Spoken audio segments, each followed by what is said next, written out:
नमस्कार, स्वागत है। मैं पुनीत पाठक हूं और आप देख रहे हैं छत्तीसगढ़ की बात। केंद्रीय गृह मंत्री अमित शाह ने कोरबा से आज चुनावी शंखनाद कर दिया। 23 के साथ साथ 2024 के लोकसभा चुनाव का एजेंडा क्या होगा, इसका इशारा भी उनकी सभा से मिल गया। शाह ने इस दौरान कांग्रेस के ऊपर भ्रष्टाचार के आरोप लगाए। इन आरोपों पर, चुनौतियों पर कांग्रेस पार्टी ने भी पलटवार किया। जवाब इस पक्ष से भी आया, यानी अभी से वो चुनावी मुद्दा, चुनावी बहस गर्मा चली, जिस पर 2023 और 2024 में हम पूरा चुनाव होता हुआ देख सकते हैं। इस विषय पर हम चर्चा करेंगे। हमारे साथ में दोनों पक्षों से खास मेहमान जुड़ रहे हैं। दोनों तरफ से बड़े समर्थ नेता हैं। कांग्रेस पार्टी की तरफ से सांसद जुड़ेंगे, भारतीय जनता पार्टी की तरफ से भी प्रवक्ता जुड़ेंगे। लेकिन इसके पहले जिस अंदाज में आज ये शंखनाद हुआ, जो आरोप लगाए गए और जिस तरह से उत्तर आया, इस पर एक रिपोर्ट देख लीजिए।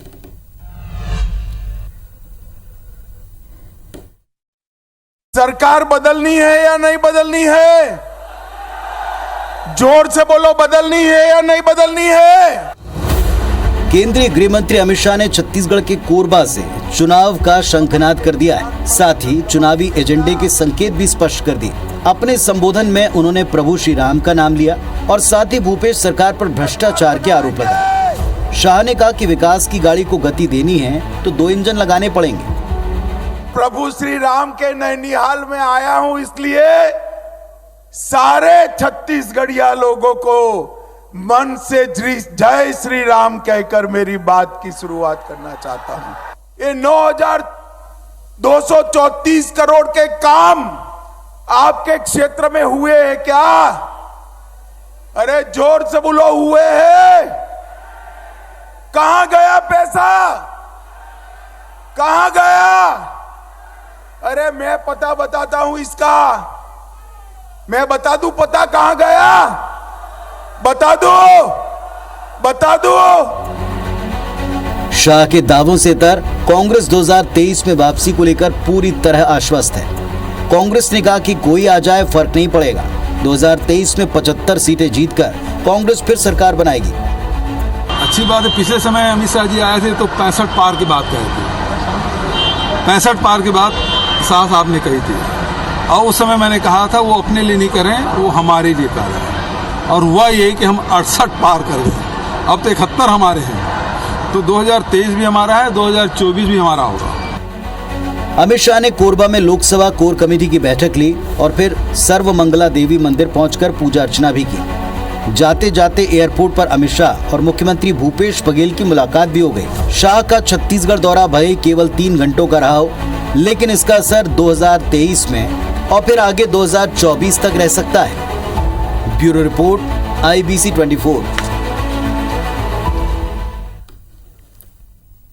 तो चलिए, आज का विषय शंखनाद के साथ में जिस अंदाज में सभा की गई और जिस तरह के एजेंडे रह सकते हैं, सरकार बदलने का संकल्प भारतीय जनता पार्टी ने जैसे आम लोगों तक को दिलाया, इस पर सीधे बात करते हैं। हमारे साथ दोनों पक्षों के 2 कद्दावर और समर्थ नेता हैं। दीपक वैद्य साहब हैं, कांग्रेस पार्टी के सांसद महोदय। नमस्कार वैद्य साहब, स्वागत है आपका छत्तीसगढ़ की बात में। और केदार कश्यप जी हैं, भारतीय जनता पार्टी के बड़े ही सीनियर नेता, प्रवक्ता, पूर्व मंत्री और प्रदेश की सियासत के अच्छे खासे जानकार। आपका भी स्वागत है, नमस्कार आपको। और बिना ब्रेक वाली ये डिबेट हम शुरू करते हैं। नंबर 1 डिबेट शो में आप लोग जिम्मेदारी से बात रखते हैं, तभी जनता का इतना भरोसा हम पर है।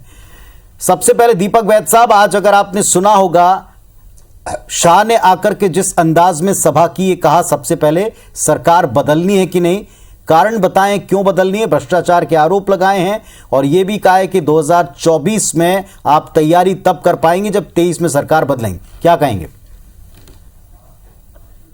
सबसे पहले तो अमित शाह जी को छत्तीसगढ़ की धरती में आना, निश्चित रूप से छत्तीसगढ़ के मुख्यमंत्री भूपेश बघेल ने भी स्वागत कर लिया है और हम लोग भी स्वागत कर रहे हैं। लेकिन शायद अमित शाह जी जिस उम्मीद से अगर आए होंगे, मुझे नहीं लगता है कि उम्मीद यहां पूरा होने वाला है। क्योंकि जिस तरह से छत्तीसगढ़ में अमित शाह जी का भाषण में सुन रहा था, देख भी रहा था कि भ्रष्टाचार का सरकार और बेरोजगारी पे बात की, आदिवासियों पे बात की। मैं कहना चाहता हूं अमित शाह जी को, भारतीय जनता पार्टी को, कि आप भ्रष्टाचार पिछले 15 साल में कितना हुआ है वो पूरे छत्तीसगढ़ की जनता ने देखा। उसी का नतीजा है कि 15 साल में 14 सीट जीत के आए, नंबर 1। नंबर 2, बेरोजगारी दर जहां इनकी सरकार में 15 साल में 22% से ऊपर था, आज 1% भी नीचे 0% है, 0 कुछ परसेंटेज है आज बेरोजगारी दर पूरे छत्तीसगढ़ में। ऑल इंडिया में देखेंगे तो सबसे कम बेरोजगारी दर वाला राज्य छत्तीसगढ़ है, नंबर 2। नंबर 3, आदिवासियों की बात करने वाले, मैं अमित शाह जी को तो निमता देता हूं कि हमारा छत्तीसगढ़ तो भाई अच्छा स्वागत है, मैं बस्तर भी स्वागत करता हूं। आप बस्तर जब आएंगे ना, मैं आपको मोटरसाइकिल में बिठा के ले जाऊंगा यहाँ से जगरगुंडा तक, यहाँ से बीजापुर तक, यहाँ से सुकमा तक, ठीक है नहीं, आप देख लीजिए उस दिन। पहला चीज। दूसरा चीज, आदिवासियों को जो पिछले सरकार में 7 प्रकार की वनोपज खरीदा जाता था, ये केदार कश्यप जहां मंत्री थे, यहाँ के आदिवासी मंत्री थे, ट्राइबल विभाग के मंत्री थे, इनके सरकार थी, 15 साल मंत्री थे। आज हम लोग ना आदिवासियों के लिए, यहाँ की जल जंगल जमीन के लोगों के लिए 65 प्रकार की वनोपज खरीद रहे हैं। ये चीज उनको याद होनी चाहिए। अमित शाह जी अगर ये चीज बोल के जाते ना तो हमें शायद बहुत अच्छा लगता।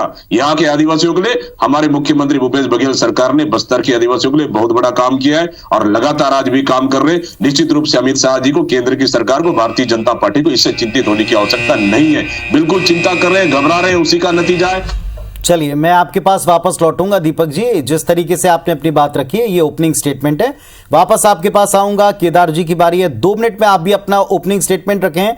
ये क्या 23 में सरकार बदलने का वाकई शंकनाद सिद्ध होगा? जो पलटवार में कहा कोई आ जाए कोई फर्क नहीं पड़ेगा, कैसे देखती बीजेपी? देखिए पुनीत जी, कांग्रेस पार्टी ने देश में जब आजादी के बाद लगातार यहां पर उन्होंने जिस तरीके से सरकार बना करके काम किया और जिस तरीके से लोगों को भटकाने का काम किया, ये रोटी कपड़ा और मकान पर इन्होंने राजनीति चालू की थी। देश के हमारे माननीय प्रधानमंत्री माननीय मोदी जी ने हमारे यहां के लोगों को प्रधानमंत्री आवास दिया। मैं पूछना चाहता हूं हमारे मित्र से कि कांग्रेस की सरकार में ऐसा क्या हो गया जो हमारे गरीबों का छत नहीं बन पा रहा है? आखिर वो पैसा कहां जा रहा है? इस बात का जरूर जवाब दीजिएगा। दूसरी बात, आपके सरकार में, केंद्र की सरकार ने जिस तरीके से 5 किलो राशन प्रति व्यक्ति दिया, आपकी सरकार में 3000 करोड़ का घोटाला हुआ। गरीबों का चावल आप लोग खा गए और आज आप बड़ी बड़ी बातें कर रहे हैं।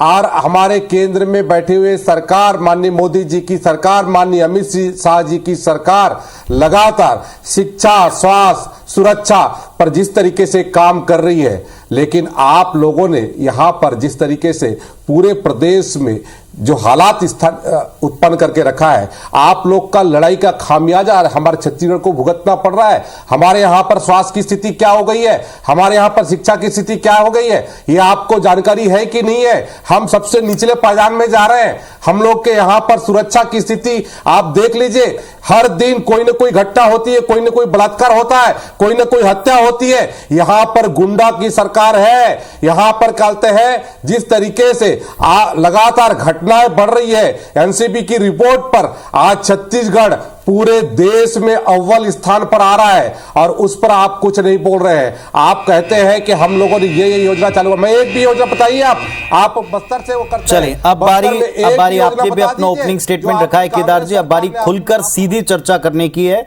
आरोप बड़े गंभीर है। दीपक जी, सबसे ज्यादा ये भ्रष्टाचार के आरोप लगा रहे हैं, यहां तक दावा किया पैसा कहां जा रहा है, हम बता सकते हैं, उत्तर दीजिएगा इस पर। आरोप मैं माननीय मंत्री जी, पूर्व मंत्री रहे, इनको बोलना चाहता हूं, आपकी सरकार 15 साल में कितना भ्रष्टाचार किया उसको पता है आपको? आपके मुख्यमंत्री कहा करते थे 20% कमीशन ले रहे हो, कम करो। किसके लिए बोलते थे शायद आपको अच्छे से पता होगा। ये चीज आपको ध्यान में रखना चाहिए, नंबर 1। नंबर 2, राशन घोटाले की बात कर रहे हैं आप। नान घोटाले की जांच चल रही है, सुप्रीम कोर्ट में जांच चल रही है। कौन है सीएम मैडम? कौन है सीएम मैडम? बताइए ना आप, क्यों उससे आप भाग रहे हैं? आप नान घोटाले चल रहे, किसके 12,000 करोड़ 10,000 करोड़ किसके सरकार में घोटाला हुआ? कहां से 60 किलो की बात कर रहे हैं? अब आपकी सरकार ने 5 किलो, आपकी केंद्र सरकार ने 5 किलो चावल दिया है कोरोना काल में। उसी चावल घोटाले का जिक्र आज भी किया गया है, अभी भी किया जा रहा है। चावल घोटाला बताया जा रहा है। सरकार अभी भी दे रही है सरकार। अभी भी दे रही है सरकार, लेकिन इनकी सरकार वहां पर इस सावन में भी डंडी मार रही है। और प्रतिदिन हमारे ख्याल से बस्तर से 1 करोड़ का घोटाला इस सरकार के माध्यम से किया जा रहा है। लगातार हमारे यहाँ पर गरीबों का चावल खाया जा रहा है। आप उस बात का जवाब दीजिए पहले। स्वास्थ्य पे आप लोग हमारे छत्तीसगढ़ में, हमारे बस्तर में जिस तरीके से मौतें हो रही है, आपको जाने से डर लग रहा है। एक बार जाकर देखिए, जगरगुंडा की बात करते हैं, पहले आप वहां कोंटा तो जाकर देखिए, वहां पर लोगों को धरने में बैठना पड़ रहा है, लोग मर रहे हैं, लेकिन आप बहुत अच्छा है, आप वहां पर जाइए पहले, मुझे तरह एक सीधा सवाल का जवाब दीजिएगा दीपक बैद साहब, अगर आप मुझे सुन पाए। आज एक बड़ी घोषणा उन्होंने की है, राजनीति से तर हालांकि इस पर बातचीत होना चाहिए कि इसका आधार क्या, लेकिन फिर भी आप दोनों चूंकि बस्तर से, मैं सीधा एक सवाल आपसे पूछ रहा हूं, फिर उत्तर लूंगा कश्यप साहब से। ये कहा है कि 24 में पूरी तरह से नक्सलवाद मुक्त हो जाएगा देश। क्या कहेंगे? पुनीत जी, मुझे मेरी बात करने दीजिए। पुनीत जी, मेरी बात करने दीजिए। मैं हेलीकॉप्टर में बस्तर में उड़ के बात नहीं कर रहा हूं ना, मैं जब रोड से तो कभी बस्तर देखे ना भी जमीन, वो सुरक्षा की बात कर रहे हैं, स्वास्थ्य की बात कर रहे हैं। मुझे आश्चर्य होता है भाई, आज कम से कम उस दिन सड़क पे बैठे ना, रो रहे थे ना, मुझे अच्छा लग रहा था आपका देख के। कम से कम मुझे अच्छा लग रहा था आपका देख के, कम से कम अब तो पहचान गए ना, कम से कम जमीन भी कोई चीज है। माननीय मंत्री जी, एक गड़ियाली आंसू बहाने से नहीं होगा। आदिवासियों के लिए हमारी सरकार ने काम किया है। जिस नक्सली और फर्जी नक्सली केस में आप लोगों ने अंदर किया ना, उनको हमारी सरकार ने छोड़ने का काम किया। हमारी सरकार अंग्रेजी स्कूल खोल रही है, जिस स्कूल आप 3000 बंद किए ना, हमारी स्कूल अंग्रेजी स्कूल खोलने का काम कर रही है। ये बात मत भूलिए, बात बस्तर की जनता आपको माफ नहीं करेगी। 15 साल कश्यप साहब आप उत्तर दे सकते हैं, 24 तक नक्सलवाद समाप्त हो जाएगा। ये कहा जा रहा हवाई दौरे से ये बातें की जा रही, नाम से पूरा कलंकित किया बस्तर को, बस्तर माफ नहीं करेगी। अभी ये कह रहे हैं कि मैं आंसू बहा रहा था। मैं बस्तर में जो हमारे आदिवासी भाइयों की जो हालात है, जिस तरीके से डंडे बरसाए जा रहे हैं, जिस तरीके से आप लोग वहां धर्मांतरण कर रहे हैं, उस विषय को लेकर के मैं वहां पर अपनी बात रख रहा था।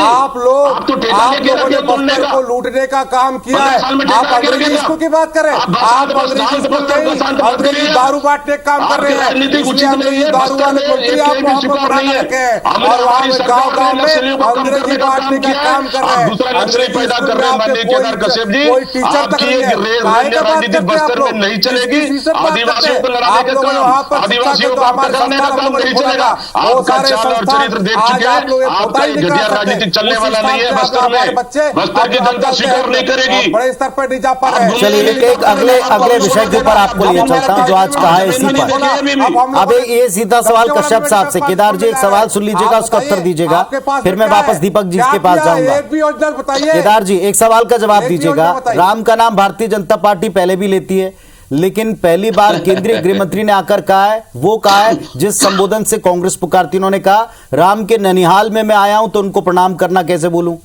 क्या आपको लगता है कि अब यहां इतनी मजबूती से यह पक्ष रख दिया है कि बीजेपी को उस पर आना पड़ रहा है, उस भाषा में बोलना पड़ रहा है?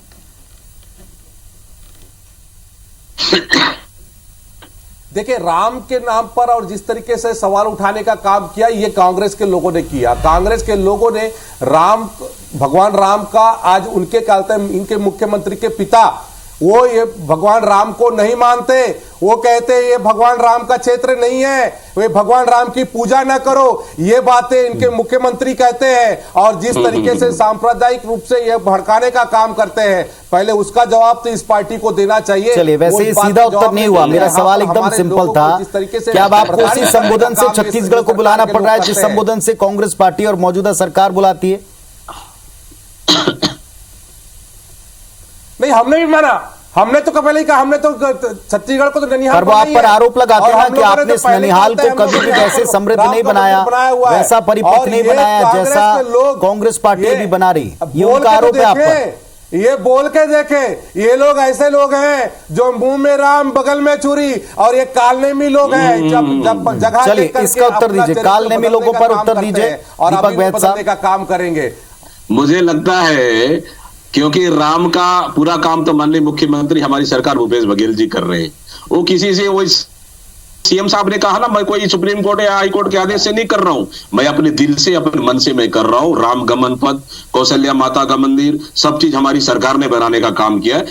अगर राम का, जैसे ये लोग गाय करते, हम लोग गाय गोठान करके हमारी गाय का सेवा हम लोग कर रहे हैं, ये सिर्फ मुंह में कर रहे हैं, ये लोग कागज में कर रहे हैं और कुछ नहीं, नौटंकी सिवाय कुछ नहीं है। मुझे लगता है अमित शाह जी छत्तीसगढ़ से पहले भाजपा के नेता, मेरे साथ चलिए, आपको नौटंकी मैं दिखाता हूं। आपको बोल दिए, लग रहा है कान में, पहले राम का नाम ले लो तब जाके होगा। राम को तो कांग्रेस ने हाईजैक कर लिया है। कब तक राम के नाम से वोट मांगोगे साहब? आप नारायणपुर से बाहर कब निकलोगे? नारायणपुर से बाहर निकले नहीं अभी तक का। राम नाम की बात कर रहे हो, अरे राम नाम हम दिल से याद करते हैं। आपके जैसे हम वोट मांगने के लिए उपयोग नहीं कर रहे।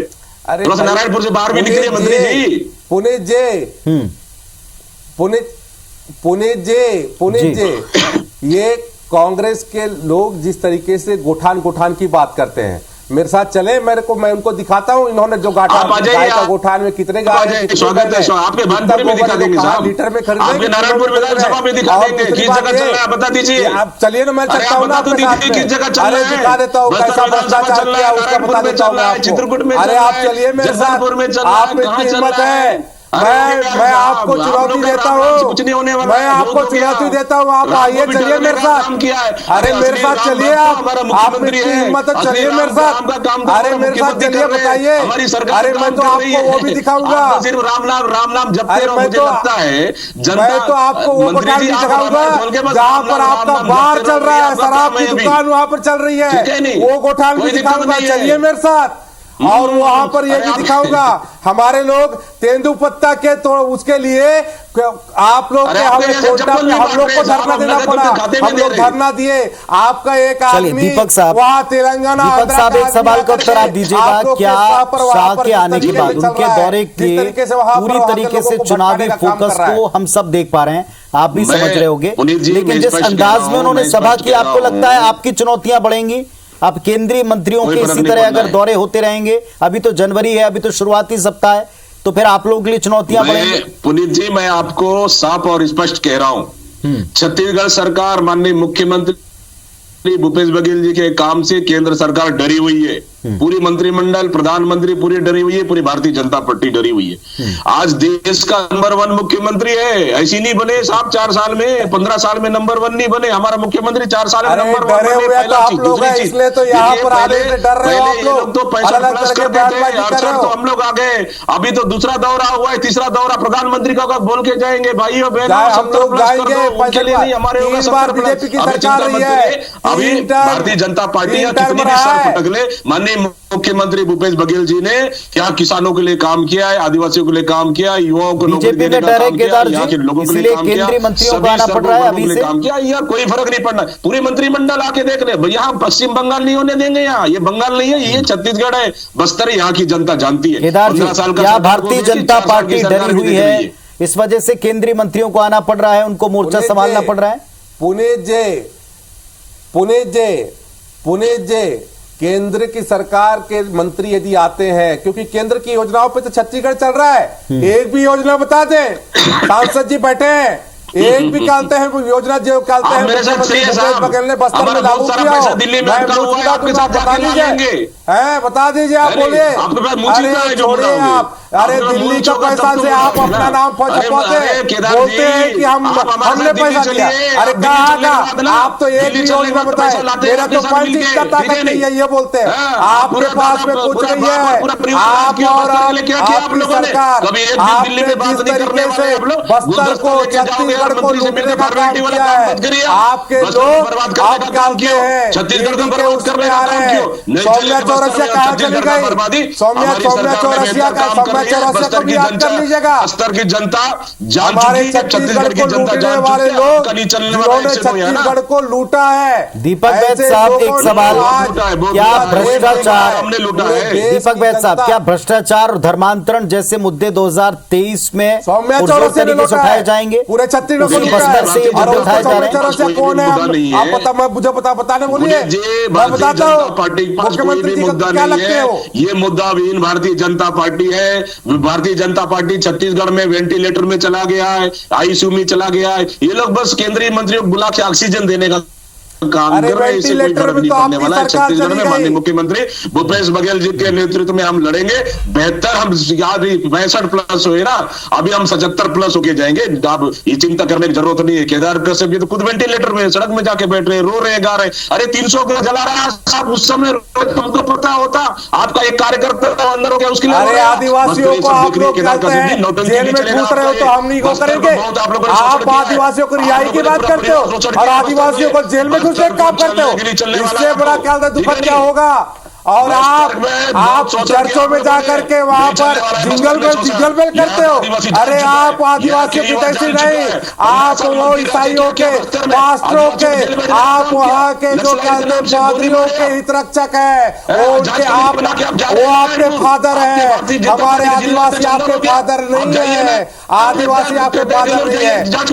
आपके फादर तो वो पास्टर है, वो फादरों के उन पे चल रहे हैं और चर्च बना रहे हैं आप लोग। इसका भी जवाब केदार जी, इसका भी जवाब दिया, इसका भी जवाब पिछली बार दिया था। इस पर आप कोई कमेंट करेंगे? उन्होंने कहा है कि बीजेपी के 15 साल के शासनकाल में जितने चर्च बने हैं इसकी लिस्ट सरकार के पास में है, पता चल जाएगा कि कितना धर्मांतरण पहले हुआ, कितना। 15 साल में तो सबसे ज्यादा धर्मांतरण हुआ है। 15 साल में सबसे ज्यादा चर्चे बने। उस दिन क्यों मंत्री जी हमारी सरकार को 4 साल हुई है, कितने धर्मांतरण की आप बात ही नहीं कर सकते क्योंकि ये तो उनके पालन पोषण करने वाले लोग हैं। ये तो उनको बच्चों की तरह पालते हैं, उनको बिरयानी खिलाते हैं, तो ये तो उनके आदिवासी गीत की क्या बात करें? कहते हैं हेलीकॉप्टर में ज्यादा नहीं उड़ना है साहब, एक दिन जमीन में आना पड़ेगा। सोनिया गांधी उस पे चलिए फाइनल कमेंट की बारी आ गई है, फाइनल कमेंट की बारी आ गई। आप दोनों से मैं कहूंगा अपने फाइनल कमेंट आप रखिएगा। जीत का आपके आधार क्या बनेगा अगर ये चुनावी शंखनाद है तो? दीपक बैद साहब पहले आप अपनी बात रखें 20 सेकंड में। आप इस चुनौती को कैसे देखते हैं जो आज शादी गए? निश्चित रूप से कांग्रेस पार्टी माननीय मुख्यमंत्री भूपेश बघेल जी के नेतृत्व में चुनाव लड़ेगी। हमारे पास किसानों के लिए किसानों का हमारी सरकार ने किया, युवाओं को नौकरी देने का काम किया, आदिवासियों को आगे बढ़ाने का काम किया, यहाँ के नौजवानों को मजबूत करने का काम किया। हमारे पास मुद्दों की कमी नहीं है और केंद्र सरकार के खिलाफ कई मुद्दे हैं। सरकार ने छत्तीसगढ़ में बेहतर काम किया है सभी वर्गों के लिए। ये दीपक बैद साहब आप अपना फाइनल कमेंट रखा, 20 सेकंड पूरे होते हैं आपके। केदार कश्यप जी आप क्या मानते हैं शाह साहब के इस उद्बोधन के साथ, इस दौरे के साथ बीजेपी जीत की राह पर आगे बढ़ेगी और किस आधार पर जीतेंगे? बिल्कुल बिल्कुल पुनीत जी, 4 साल पूरे हो रहे हैं। 4 साल में जिस तरीके से भ्रष्टाचार, हत्या, लूटपाट, जिस तरीके से माफिया राज यहां पर चल रहा है, इनके मंत्री अपने विभागों को छोड़ करके जा रहे हैं। एक मंत्री ने तो यह कहा कि अगला चुनाव मैं नहीं लड़ूंगा क्योंकि अब मुझे इस सरकार पे भरोसा नहीं है। इनके क्या होते हैं, बड़े बड़े नेता केंद्र में जाने की बात करते हैं क्योंकि यहां पर जिस तरीके से छत्तीसगढ़ चलिए आपने भी 20 सेकंड में बात की, लेकिन क्या एक दूसरों की कमजोरियों के ऊपर ही केवल चुनाव होगा या अपने किसी आगामी विजन को लेकर भी चुनाव होगा? दोनों तरफ से नेता कौन होंगे? तो कांग्रेस तो बार बार कह रही कि हम भूपेश बघेल के नेतृत्व में चुनाव लड़ेंगे। यहां से क्या कोई चेहरा होगा या पूरी पार्टी या फिर केवल केंद्रीय नेतृत्व के चेहरे के आधार पर चुनाव लड़ा जाएगा, जिसके पहले भी संकेत मिले? आने वाले वक्त में सारे सवालों के जवाब आपको मिलेंगे। अभी तो जनवरी के पहले सप्ताह की पहली सभा है केंद्रीय मंत्री की। आते वक्त में यह चुनाव माहौल किस तरफ जाएगा इसका अंदाजा आपको अभी से इतनी सर्दी में इस चुनावी तपिश से हो गया होगा, बहस से हो गया होगा। आप दोनों का बहुत धन्यवाद जुड़ने के लिए, अपने पक्ष रखने के लिए। नमस्कार।